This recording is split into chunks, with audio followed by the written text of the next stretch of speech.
భూసేకరణ పునరావాసం పునఃస్థాపనలో న్యాయబద్ధమైన నష్టపరిహారం పారదర్శకత హక్కు చట్టం 2013 ప్రకారం చెల్లించాలని తెలంగాణ రైతు సంక్షేమ సమితి ఆధ్వర్యంలో రౌండ్ టేబుల్ సమావేశం నిర్వహించారు. ఈ సమావేశంలో వివిధ జిల్లాలకెళ్లి వచ్చిన రైతులు, ప్రజాస్వామికవాదులు, సామాజిక ఉద్యమ కార్యకర్తలు పాల్గొని రైతు నష్టపోతున్న విధానాలను, ఈ ప్రభుత్వం అమలు చేస్తున్న చట్టాలను చర్చించడం జరిగింది. ఈ చర్చలో భాగంగా అడవిలోని జంతువులు భూకంపాలకు ముందుగానే గ్రహించి ఆ జంతువులు సురక్షిత ప్రాంతాలకు పోతున్నాయి. కానీ రైతుకు ఈ రాజకీయ గుంటనక్కలతోవే భూ చట్టాలను మొత్తం విసర్జిస్తున్న సందర్భంలో ఏం చేయాలో తెలియక ఈరోజు దండకారణ్యం లాంటి ఆదివాసీలు హత్యలకు గురవుతున్నారు.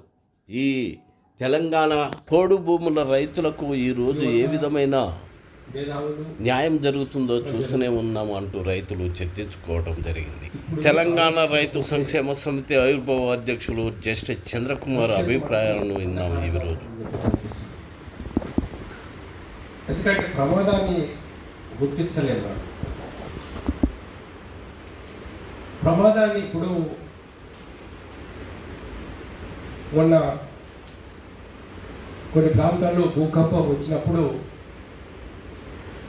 మీరందరూ టీవీలో కానీ పేపర్స్లో కానీ చూసుంటారు. అక్కడ ఉండేటటువంటి పక్షులు, కుక్కలు, జంతువులు 24 అవర్స్ 48 అవర్స్ ముందు అక్కడ ప్రాంతం నుంచి వెళ్ళిపోయాయి. అంటే జంతువులు ఆలోచిస్తుంది, జంతువులకు తెలిసిపోతుంది ఇక్కడ భూకంపం వస్తుంది కాబట్టి మేము ప్రాణం రక్షించుకోవాలా అని అక్కడి నుంచి పారిపోతున్నారు. సమాజం అభివృద్ధి చెందింది, ఎడ్యుకేషన్ పెరిగిపోతున్నది, పత్రికలు వచ్చినాయి, టీవీలు వచ్చినాయి, యూట్యూబ్లు వచ్చినాయి. మనందరం కూడా ఎంతో మేధావులు అనుకుంటున్నాం, బాగా చదువుకున్న వాళ్ళం అని చెప్పేసి అనుకుంటున్నాం. అయినా ఈ సమాజం అంటే భవిష్యత్తులో జరిగేటువంటి ప్రమాదాన్ని మనం గుర్తించలేకపోతున్నాం. ఎటువంటి ప్రమాదం అంటే బహుశా ఒక 3-4 ఏళ్ళ తర్వాత, 4-5 ఏళ్ళ తర్వాత హైదరాబాద్ చుట్టుపక్కల ఉండే గ్రామాల్లో పీల్చుకోవడానికి మీకు పరిశుద్ధమైన గాలి దొరకదు. ఆక్సిజన్ లెవెల్స్ టోటల్ పడిపోతాయి. మీకు ఛాతీ రోగాలు, రుగ్మతలు, అనేక వ్యాధులు, క్యాన్సర్కి దారితీసినటువంటి వ్యాధులు వచ్చే ప్రమాదం ఉంటాయి. తాగడానికి నీళ్లు దొరకవు.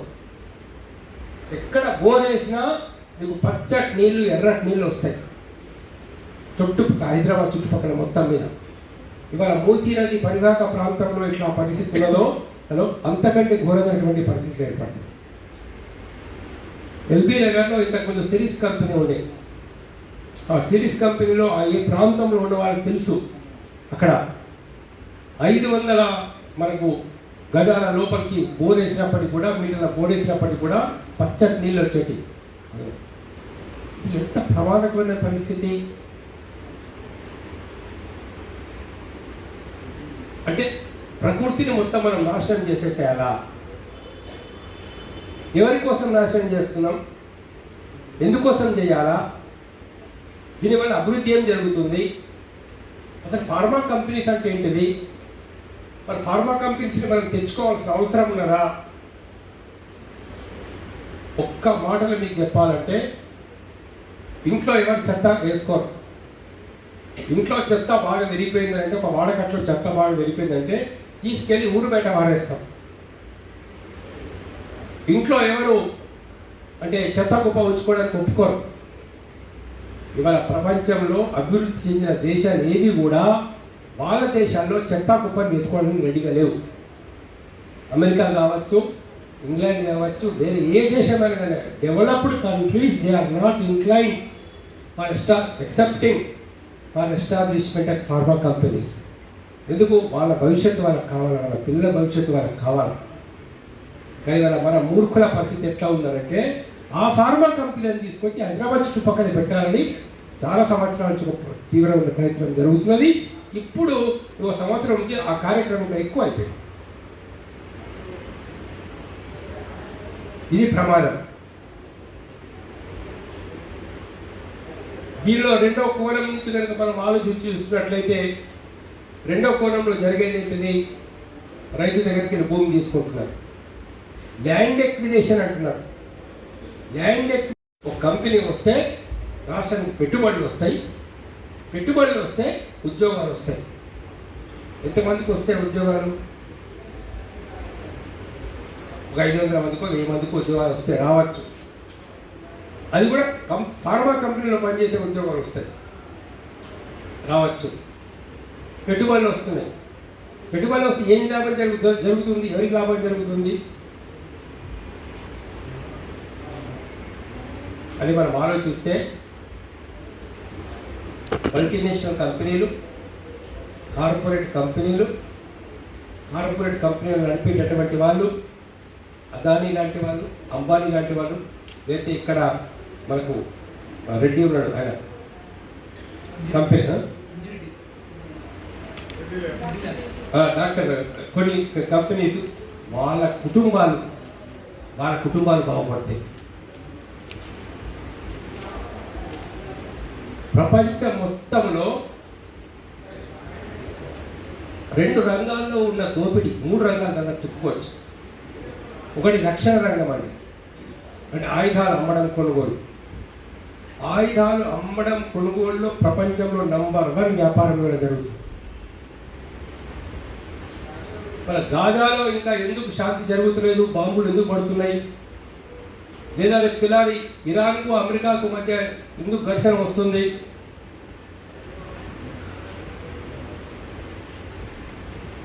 లేదా మరొక చోట జరిగేటువంటి ఘర్షణ కారణం ఏంటిది? రష్యాకు యుక్రెయిన్కు మధ్య ఎందుకు ఒక రావణ కాష్టం మాదిరిగా కాల్తా ఉన్నది పరిస్థితి? అంటే ఒక్క మాటలు మీకు చెప్పాలంటే ఆ వ్యాపారస్తుల దగ్గర కుప్పలుగా ఆయుధాలు పేరుకొస్తున్నాయి. 1000 కోట్ల విలువ చేసినటువంటి ఆయుధాలు ఇవాళ అమెరికన్ కంపెనీ దగ్గర కానీ, రష్యా కంపెనీల దగ్గర కానీ, కొన్ని దేశాల కంపెనీల దగ్గర కానీ అవి అమ్ముడుకోవాలి. అది సేల్ కావాలి. స్టాక్ ఉంది వాళ్ళ దగ్గర, బాంబ్స్ స్టాక్ ఉన్నాయి, మిజైల్స్ స్టాక్స్ ఉన్నాయి. ఒక్కొక్క బాంబు వేస్తే మొత్తం ఒక సిటీ మొత్తం, లేకుంటే ఒక బిల్డింగ్ మొత్తం పడిపోయేటువంటి ఒక బాంబుస్ మా దగ్గర ఉంది. అది అమ్ముకోవాలి. పైసలు కావాలి, వాళ్ళకి డబ్బులు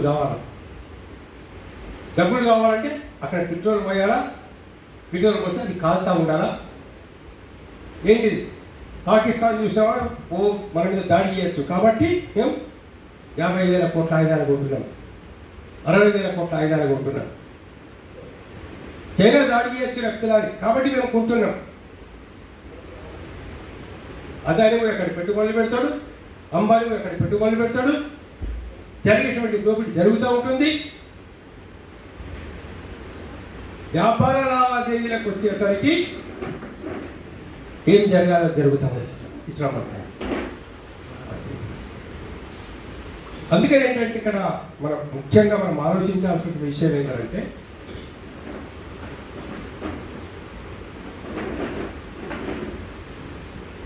మందుల కంపెనీ దోపిడీ మీకు చెప్పాల్సిన అవసరం లేదు. నేను చదివిన గుండె ఆపరేషన్లు, గుండెకేసే స్టంట్ ఇవాళ మీరు ఏ కార్పొరేట్ హాస్పిటల్కి పోయినా కూడా 1,00,000-1,50,000 రూపాయలు చెప్తా ఉన్నారు.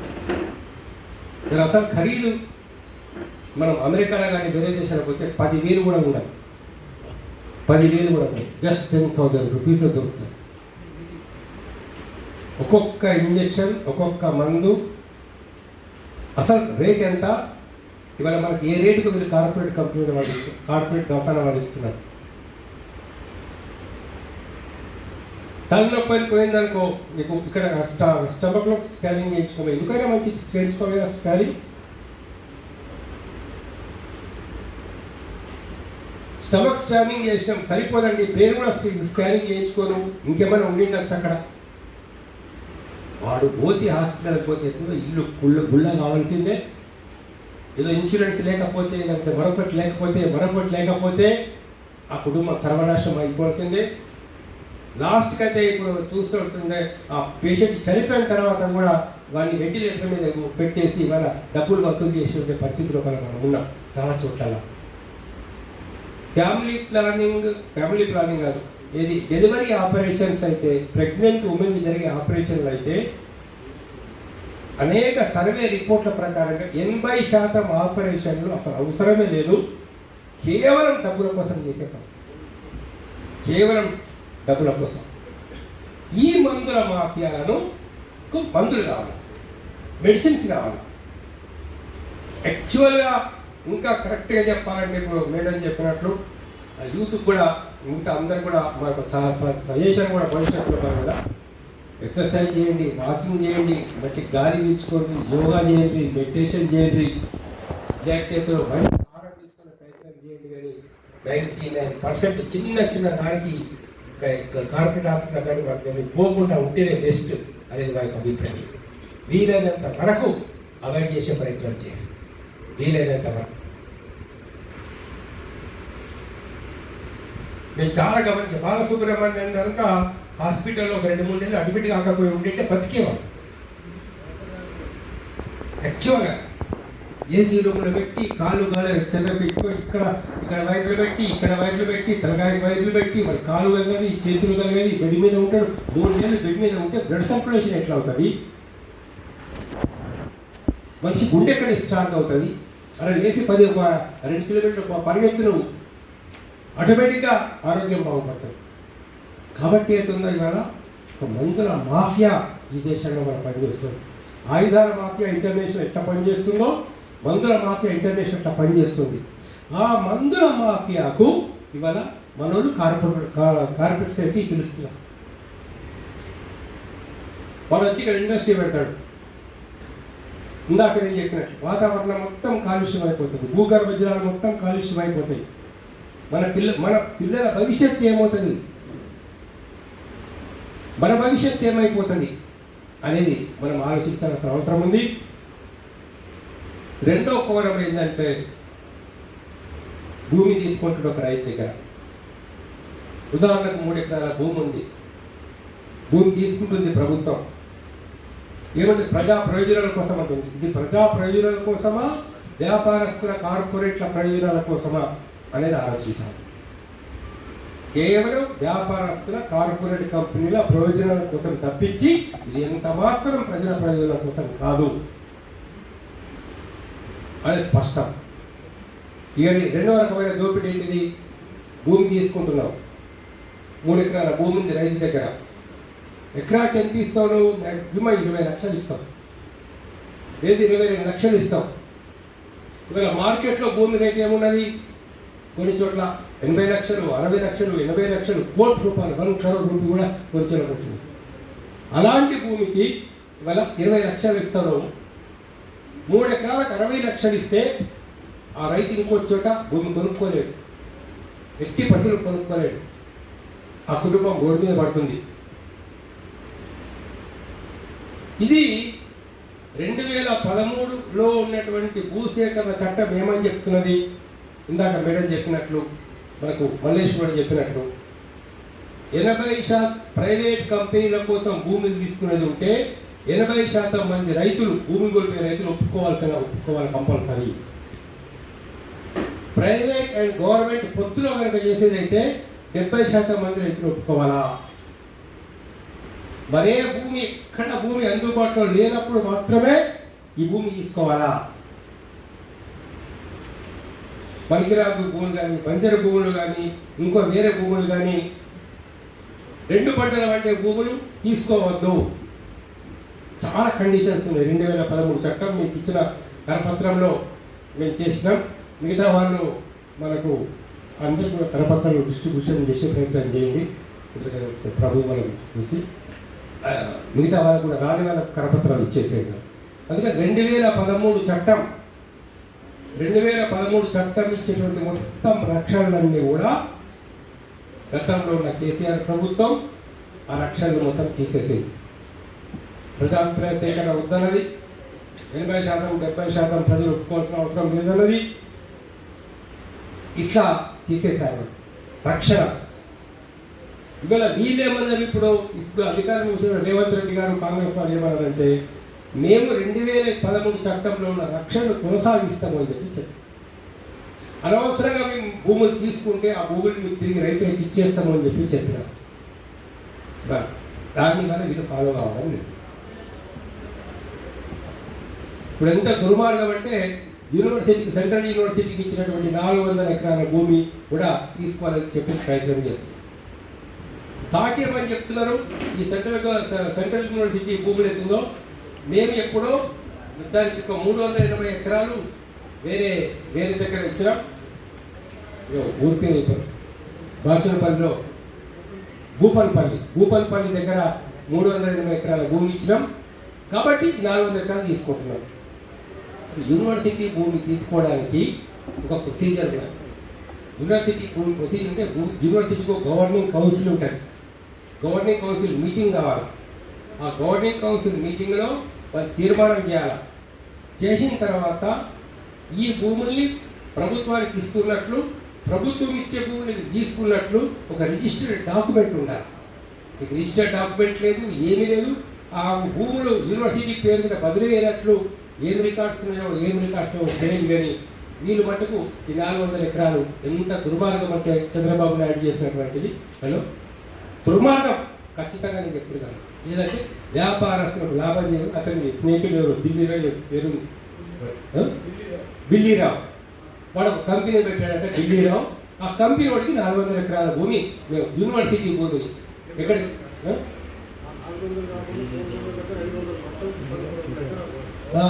సార్ చెప్తాడు, మళ్ళీ సార్ మాట్లాడుతాడు. 1300 ఎకరాల భూమి మొత్తం. ఎంత ఎవరి భూమి, ఎవరి సంపద అది, అందులో ఎవడు ఇస్తున్నాడు, ఎందుకు ఇస్తున్నాడు, అందులో ఇంత దోపిడ, ఇంత పచ్చి దోపిడ. వాడు ఇస్తే ఇవాళ ఆ భూమి తర్వాత రాజశేఖర రెడ్డి గారు ముఖ్యమంత్రి అయినారు. ఈ చంద్రబాబు నాయుడు ఏమేమి చేసినారని చూసినారు. చూసిన తర్వాత ఏంటంటే 400 ఎకరాలు చంద్రబాబు నాయుడు ఇచ్చారు. మరి ఏం జరిగిందో ఏమో, తర్వాత చెట్లు పెట్టి కుదరనట్లున్నది. వాళ్ళు ఏం చేసినారంటే తిరిగి వాపసు తీసుకుంటున్నామని చెప్పి తీసుకున్నారు. దాని మీద వాడు హైకోర్టులో కేసు వేశాడు, ఓడిపోయాడు. సుప్రీంకోర్టులో కేసు వేశాడు, ఓడిపోయాడు. నా దగ్గరికి తీసుకోవడం తప్పన్నాడు వాడు. కరెక్టే అని కోర్టులు చెప్పినాయి. అయితే ప్రభుత్వం తెలిసేది. కానీ ఇక్కడ విషయం ఏంటంటే యూనివర్సిటీకి సంబంధించినటువంటి భూమిని ప్రభుత్వానికి ట్రాన్స్ఫర్ అయినట్లు ఉండే డాక్యుమెంట్స్ మీద ఎవరు సంతకం పెట్టారు? రిజిస్ట్రార్ ఒక్కడు పెడితే చెల్లుతుందా, లేక వీసీ ఒక్కడు పెడితే చెల్లుతుందా? చాలా సమస్యలు ఉన్నాయి ఇక్కడ. అది కాక అక్కడ ఉండేటువంటి అడవిని రక్షించుకోవాల్సిన అవసరం కూడా ఉంది. కాబట్టి ప్రభుత్వం కొంచెం కళ్ళు తెరిచి ఇవాళ వాళ్ళు ప్రవర్తించాలని చెప్పి మేము చెప్తా ఉన్నాం. అదేవిధంగా ఏదైతే భూసేకరణ, ఇవాళ ఫార్మా కంపెనీల కోసం భూములు ప్రభుత్వం సేకరించవద్దు. ఎట్టి పరిస్థితుల్లోనూ ఫార్మా కంపెనీల కోసం భూములు సేకరించవద్దు. ఫార్మా కంపెనీలు హైదరాబాద్ చుట్టుపక్కల వస్తే చుట్టుపక్కల వాతావరణం మొత్తం కాలుష్యం అయిపోతుంది, జనాలు కాలుష్యం అయిపోతాయి, భవిష్యత్ తరాలకు మంచి గాలి దొరకదు, మంచి నీళ్లు దొరకవు. కాబట్టి ఇది ఖచ్చితంగా ప్రభుత్వం దీన్ని విత్డ్రా చేసుకోవాలని చెప్పి చెప్తా ఉన్నాం. ఔటర్ రింగ్ రోడ్ కోసం కానీ, రీజనల్ రింగ్ రోడ్ కోసం కానీ, ప్రాజెక్టుల కోసం కానీ భూములు తీసుకున్నట్లయితే 2013 చట్టాన్ని ఖచ్చితంగా ఫాలో చేయాలని చెప్తున్నాము. భూమికి బదులు భూమి ఇవ్వాలని చెప్పేసి కూడా చెప్తా ఉన్నాము.